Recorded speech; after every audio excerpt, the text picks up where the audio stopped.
Good morning. Looks like a bright ass sunny day around here. Got some of the daily offering for the birds. Yeah, but I'm just gonna talk about one of the first songs I made, Moneygodgiants. When I made it, just this concept, money, God, and giant all put together. Yeah, when I made that, that's what I was having. It's like I created that or put those words together to to express something that there isn't even a word for.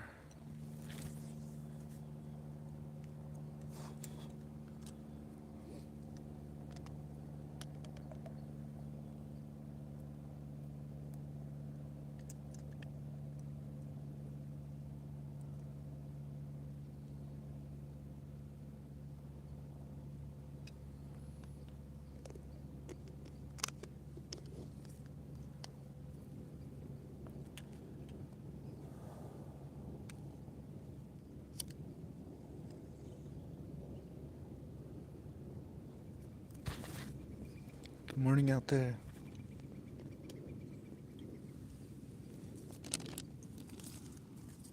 A bunch of things to talk about today. One of the things was this.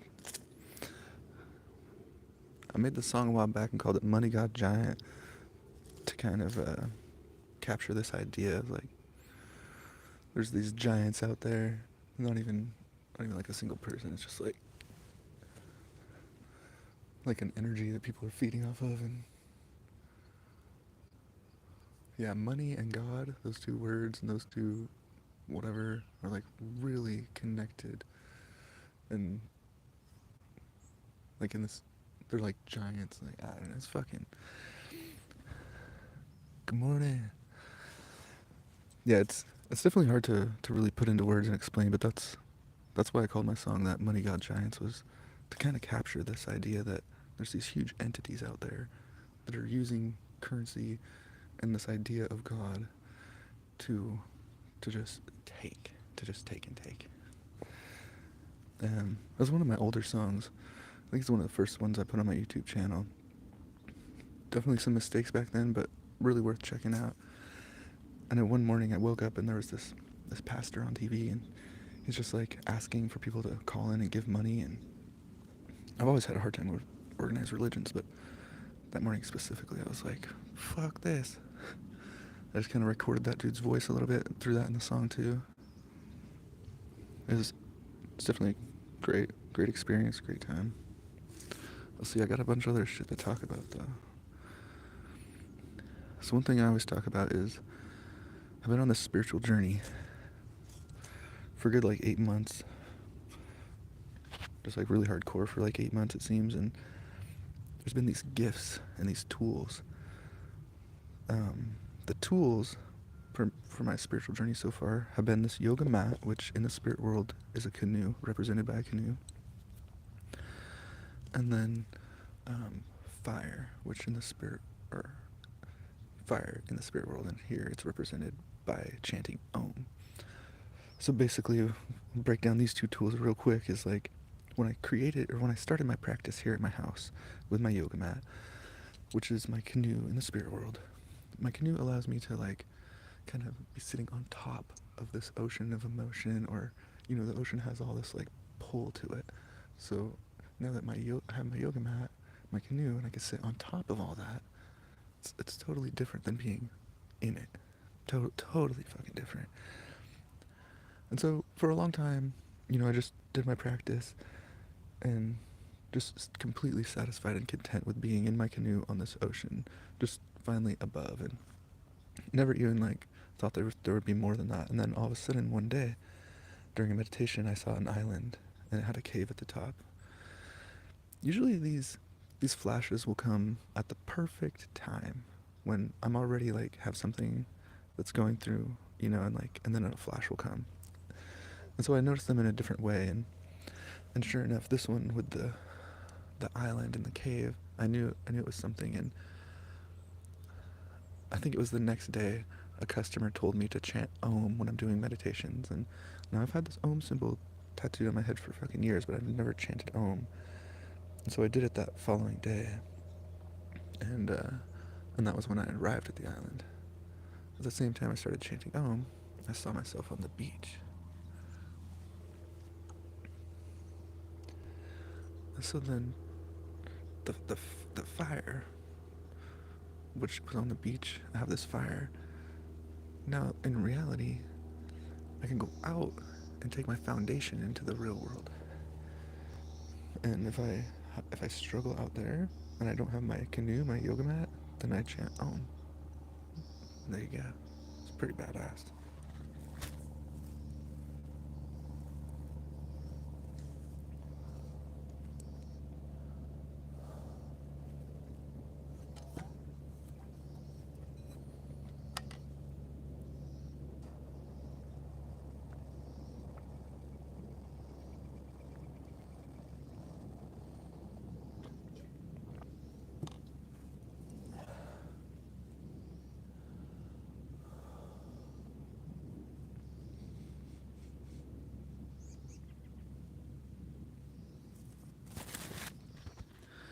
I was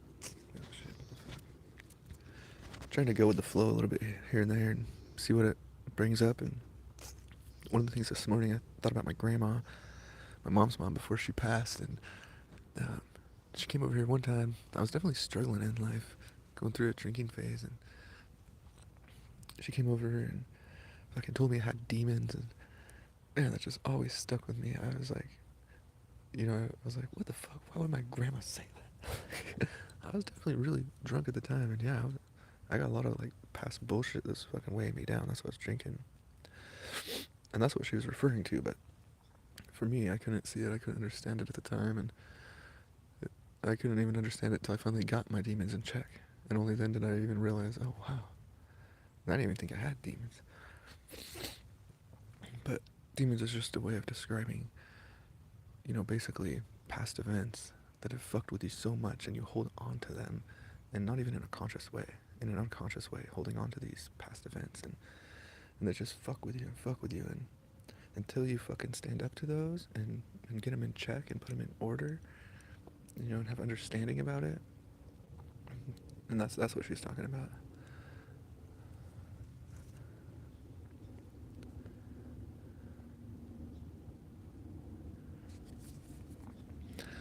Yeah, this morning I saw my mind with great clarity twice. First time was basically right when I was waking up. I had some type of a dream, and then in the dream there was like great satisfaction for my mind. Like, maybe it's like there's these scenarios in my everyday life that might not go my way all the time. Well, in my dream, it went my way, and my mind was totally satisfied. And, it has this feeling of satisfaction. And then I wake up, and I have a thought of some kind or another, but it doesn't match that satisfying feeling that I just had. So my mind is like, well, that's what I want. So it tries to generate another thought. And at this point, it's reaching. It's, that satisfying feeling isn't around, but the mind wants it so bad without consciously thinking about it, and it starts generating thoughts to try to get back to that and match that. And it took me a second of that happening, but I realized, what the fuck? And there was a lot of my energy being taken and wasted in that. And at that moment, I just got up because I was like, what the fuck? Just hella crazy. To observe the mind is a great thing and a very interesting thing. Later, I'd been up for about half an hour, 45 minutes. Usually that's the mark where my mind and body are like, it's time. It's time to do my daily practice. But it's outside on the porch smoking, and I don't know what it was. I just kind of noticed my mind like starting to like cling to these ideas again, or I don't know. I was like looking for more. Like, there's just this feeling I had, and as I had it, I was like, oh, I need to start my daily routine because I need to silence this shit, right? And it's as I was thinking that, I just had this like picture of my mind being at the bottom of this like barrel, and it just couldn't even fucking get out because it needs to get out to like attach to these ideas it has, or basically I was like keeping it from what it needed, and just very interesting that I had that pop up when I was like thinking of my daily practice.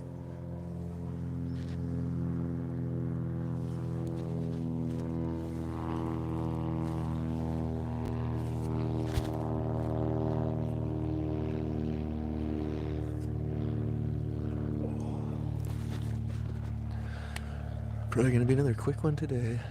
Really gotta get going to push my fucking body. Wife and kids still sleeping. Do all this shit before they wake up.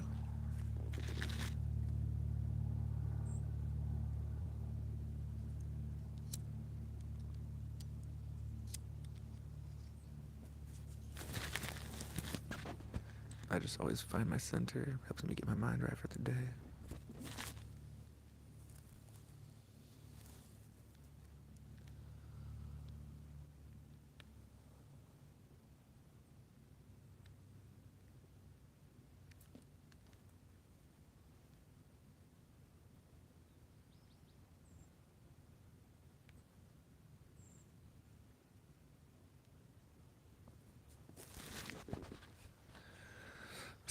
Some quick yin yang wisdom and some Texas Hold'em wisdom. Yin yang wisdom is like, once I realized, everything always has an opposite. I can find myself in any situation, especially if it's like a situation that it's not pleasant, I'm not enjoying. And in that same moment, that same situation, there's a complete opposite that is enjoyable, and that is exactly what I can't even think of. And that's an interesting thing that's happened on this path, is another form of intelligence, which is feeling based. So maybe in those moments when there's this opposite thing that's can't even think of, maybe that's when it's time to go the feeling based intelligence route and just have like this understanding. I don't fucking know, but what my point is in the moment there's that opposite yang. I don't fucking know. Okay, and then Texas Hold'em. Basically, like, one thing I learned when I was playing Texas Hold'em is like pocket aces is the best hand, but it doesn't even matter if you have them. It matters how you play them. And I would always get them, have pocket aces, and I'd be like, oh fuck, I won, like this is already mine. And then sure enough, like, I'm just excited, carefree, and some dude has pocket twos, and a two comes out and already has me beat, and I'm just happy, excited, and I already won, and he's just sitting over there quiet, just waiting to take whoever the fuck down is like that. And so yeah, pocket aces are the best starting hand, but the game isn't even fucking over. It's just the fucking beginning. So if you have your mind made up in the beginning, then you're not gonna learn along the way. You're gonna miss everything that's happening along the way. That was my lesson there for sure. So now, it doesn't matter what two cards come when I'm at the fucking poker table. More important is who the fuck's sitting at the poker table. How the fuck they're acting. Are any of them even like composed in a certain way? Are they, like, these are all way more important than the cards. Because they can have winning cards, and if they're acting a certain way, you can throw them off their game and make them fold their winning hand. That's what it's about. You just gotta read people like that. It's interesting because it's more about the cards, is what my point was supposed to be.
Good morning, Iris.